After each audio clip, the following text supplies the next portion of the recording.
Raider Nation, what's up? We've got a lot to talk about today. Free agency, the NFL draft, and possible trades.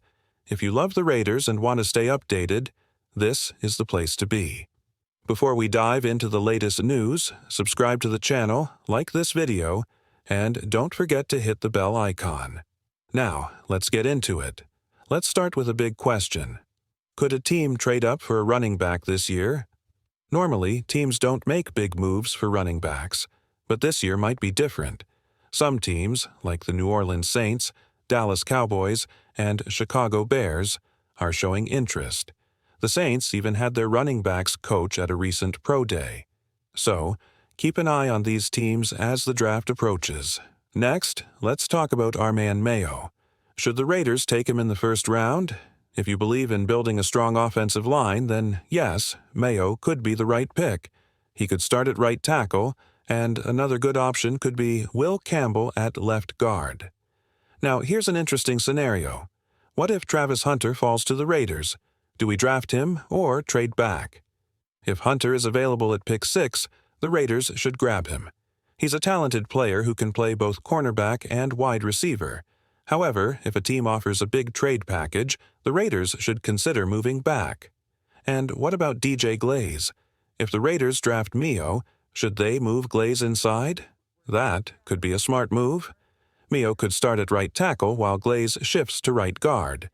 Dylan Parham could move to left guard, and the team would still have strong backups like Jordan Meredith and Alex Kappa. The goal is simple: get the best players on the field. What do you think, Raider Nation? Let me know in the comments. Right now, the biggest weakness on the Raiders' offensive line is clear. If the team wants to build strength in the trenches, Armand Mio is a solid choice. Another option, Will Campbell at left guard. The team must focus on protecting the quarterback and controlling the line of scrimmage. Moving on, could the Raiders draft a UNLV player this year?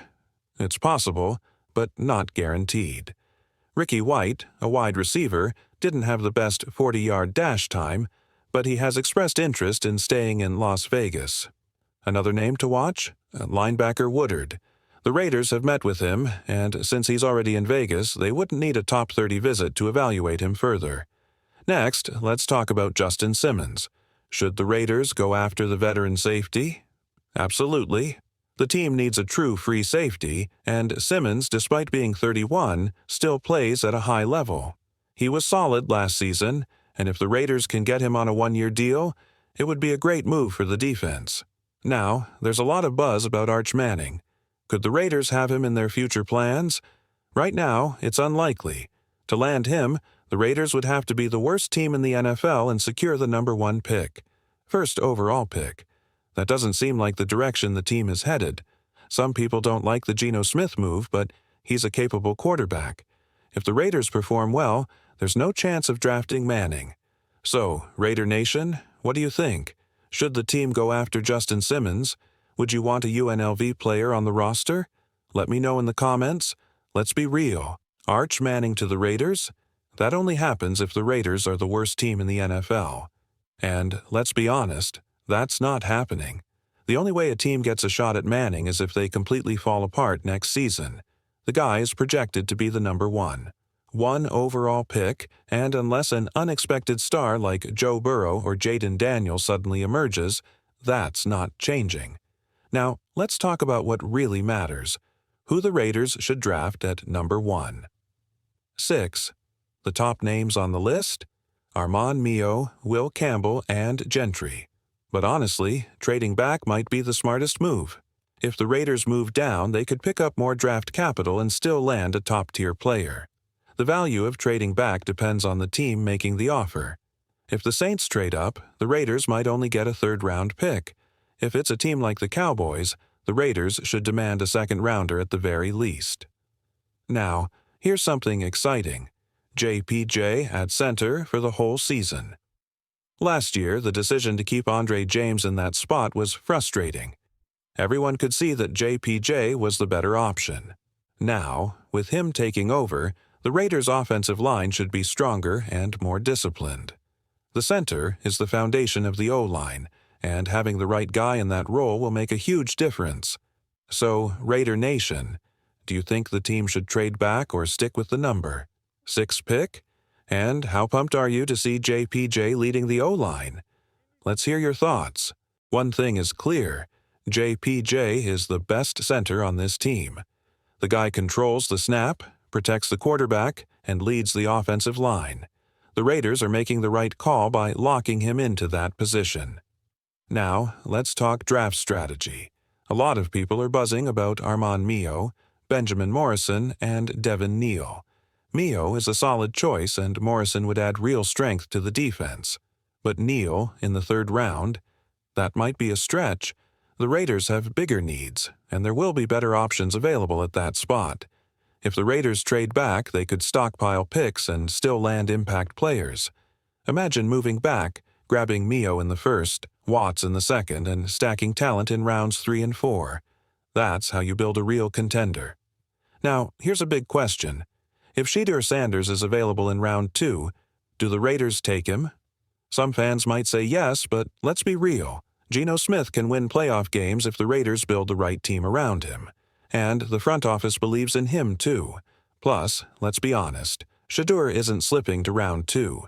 Some team will grab him in the 1st round. So, Raider Nation, what's your move? Stick with number 6 or trade back and load up on talent? Should the Raiders trade down? Let's break this down. If the Bears want to move up and swap picks with the Raiders, they'd have to make it worth our while.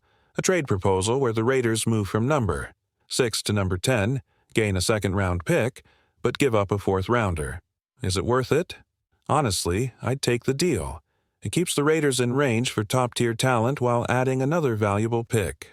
But here's the catch. Chicago might be moving up to grab Ashton Jeanty, one of the best running backs in the draft. If the Raiders have their eyes on him, trading down could cost them. Now, what about trading even further back? Some fans suggest dropping from number 6 to number 9, then down to number 12, stacking extra 2nd-rounders. Sounds great, right? More picks, more depth.